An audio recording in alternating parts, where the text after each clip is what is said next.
Di ba? Doc Camille, natatawa ka dyan. Iba-iba rin, ano? Pang-debating team si sister. Okay, ano ang masasabi mo tungkol sa problemang ganyan? Okay, unang-una, no, talagang napaka-importante sa ating mga Pilipino yung tinatawag nating delikadesa. Yung sense of propriety. Bakit? Dahil kasi tayo nga gusto natin, di ba, may sarili tayong gamit, may sarili tayong sabon na hindi ba pwedeng gamitin na ibang tao. Hindi natin kinakailangan umabot tayo ng ganong kataas ng pinag-aralan para malaman ang delikadesa. So, napaka-importante na maintindihan natin na, ay, kailangan may sarili akong gamit at hindi ako maghahangad ng gamit ng iba. Pangalawa, bakit kinakailangan na ganito rin yung pangyayari na sana maintindihan mo, no, pag paulit-ulit mong ginagawa yan, Cecil, it becomes a habit. At yun yung tinatawag natin, scrounger ka. So, ibig sabihin, nasasanay ka sa ganun klaseng pamamalakad sa sarili mo, gagayahin ng anak mo yan. Kasi nakikita na, ay, kumuha ka dun sa kabila. Hindi ito hiram, ha? Kasi hindi ka nagpapaalam. Parang sinasabi mo, kunin mo yung nasa kabila, kunin mo yung nasa sa ate mo, yung mga ganun. So, ang hirap pag umaabot sa punto na nagiging habitual siya or paulit-ulit mong ginagawa. 10 araw mong gawin yan na paulit-ulit, magugulat ka, sa'yo, natural nang nangyayari yan at mahirap na parang addiction na rin yan. Ayun. Tama. Dr. Love, ano ang matibay na advice mula sa'yo ang pwedeng sandalan na parang pader ng ating mga kapatid dito? Ate ko rin kanina nabanggit mo yung tungkol dun sa pader. Actually, sa katotohanan, hindi natin, sa lipunan natin, hindi natin kailangan ang pader sa buhay natin. Ang pader ay maglalayo sa atin sa isa't isa. No? Kung may respeto tayo sa isa't isa, wala yung pader na yan. Alam mo na yung television na yun, hindi sa'yo. Bakit kukunin mo at dadali mo sa bahay mo? Simpleng logic. Simpleng logic. Kapatid, hindi ko minamata ang antas ninyo sa buhay sa lipunan natin.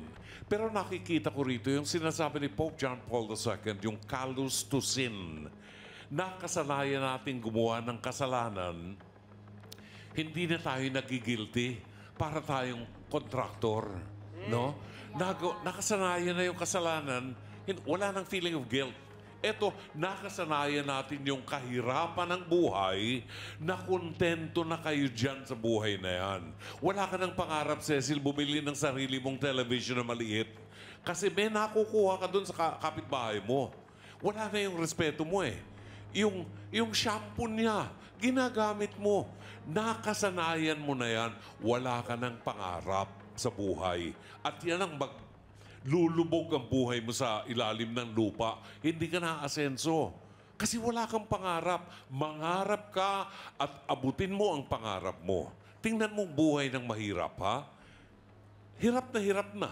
Hindi maipatayo yung pader. Pero may pambili ng alak para malasing. Walang lohika eh, di ba? Tingnan nyo kami. Sa edad namin, ako 74 anyos na, naghahanap buhay pa rin. Kasi ayokong umasa sa kapitbahay, ayokong umasa sa mga anak ko na ibibili ako ng pagkain. Kailangan kong maghanap. Mangarap ka, anak. Ayan. Yan ang Mabuhay sikreto. si Brother June! Washing machine! Washing machine! 2028 po. 2028. Congressman. Ang tagal naman ng Ay, washing machine. Brother June. Ako, bilib ako kay Brother June, 74. Nagtatrabaho pa rin. Di ba? Oh. Hoy, bata pa yun, ha? Bata pa yun. Huwag kang spoiled. Yes, very young, 74. Attorney Gosun, pwede rin bang hadlangan ng isang pamilya ang pagpapagawa ng pader kung ayaw nila? Kasi nag-agree naman yata sila na magkakapader, di ba? Oo. So, ano ang mga batas dyan? Sa ilalim po ng Article 433 ng ating Civil Code, ay karapatan na nagmamay-ari na enclose ang kanyang property.